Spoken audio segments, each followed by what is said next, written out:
Welcome to our phonetics course.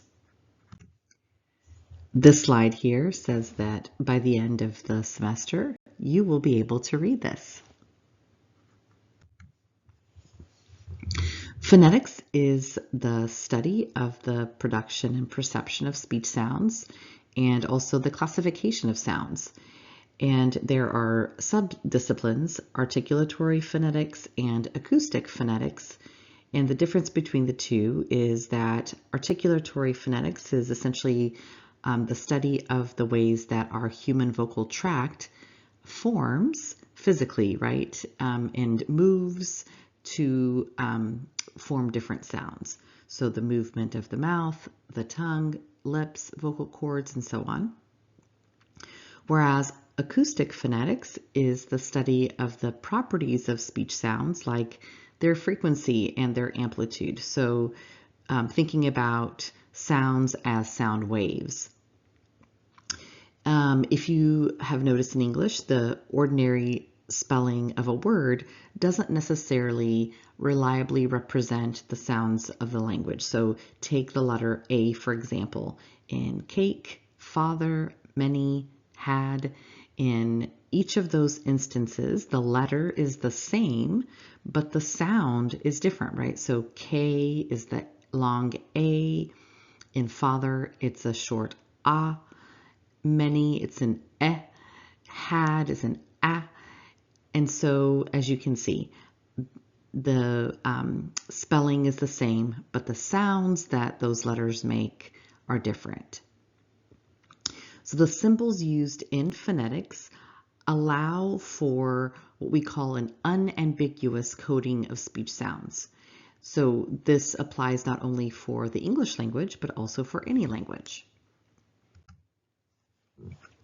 The International Phonetic Alphabet is the alphabet that we use. It's abbreviated as the IPA, and they are phonetic symbols that have universal application. So as you can see there, the classification of each of the sounds, and you'll learn much more about this in relation to how we classify sounds, both by the place where they occur and then also the manner or how we produce them.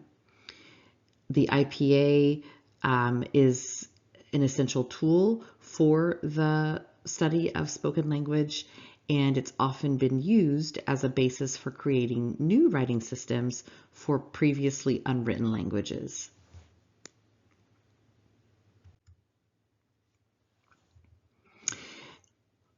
The visual representation of speech sounds is, as I mentioned, typically accomplished through the symbols of the IPA.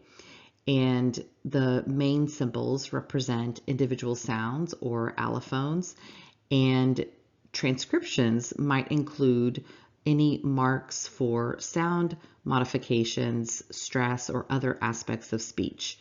So we divide up how we describe transcription into broad versus narrow. So broad transcription pertains mainly to the phonemes of the language, so looking at just the straight symbols of the IPA, whereas narrow transcription, it includes finer variations, including allophonic modifications, through the use of what we call diacritics, which are additional symbols or markings that you can add to different sounds or different IPA symbols or the phonetic transcription symbols, as you can see there on the right, to show something like aspiration. So an example in English, an aspirated P, as in pen, you hear the P. Whereas when we say the word spin, we don't make a P.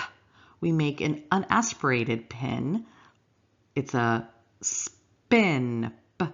So that small variation of aspirated versus unaspirated would be considered an allophone of the phoneme P. And so to show that, you can see on the right-hand side that there are symbols for us to show things like aspiration, unaspiration, or dentalization, or lots of different variations in how a sound might be produced.